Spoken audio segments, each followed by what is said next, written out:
जय जगन्नाथ आपण मानक महाप्रभु जगन्नाथ सब शुभ दृष्टि देखो जगतर कल्याण हो विश्वर कल्याण हो समस्त जीव जगत सुख शांति जीवन यापन करूँ महाप्रभु जगन्नाथ निकट में मोर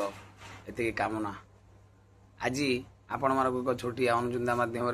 जीवन को सुख शांति किभली आप निजे अनुभव करें से विषय कहूँ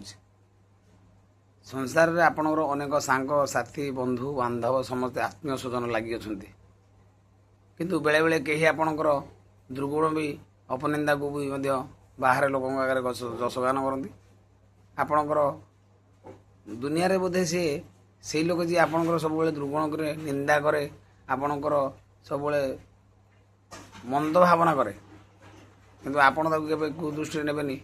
जोटी शुणीदेवे ना से मो ना कौटी गपुला कि कौन करूला आपड़ ताको धन्यवाद देवे कहीं मुझे गोटे आध्यात्मिक मार्गर कथा है जे जो लोकटा दैनंदिन जीवन रू तार प्रतिदिन जीवन रू तार निज परिवार निज स्त्री पिला छुआ बंधु बांधव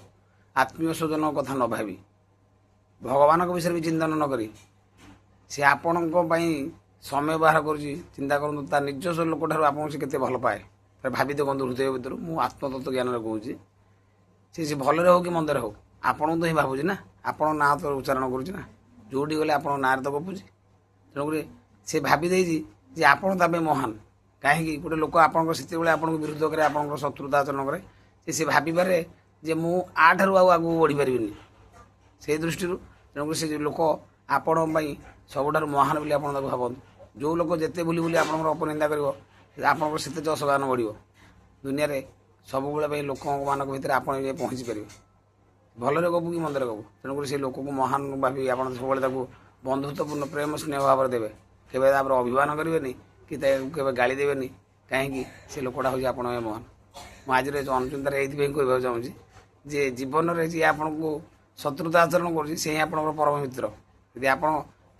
भगवत दृष्टि देखिए आध्यात्मिक चिंताधारा चेतना भितर ने जदि भौतिक जगतर चिंताधारा भितर ने हुए तो झगड़ा मारपिट गंडगोल हो पाए कि आत्मीय चेतना भितर ने आप जीवन आपण जीवन सुखमय और आनंदमय रोचे। जय जगन्नाथ।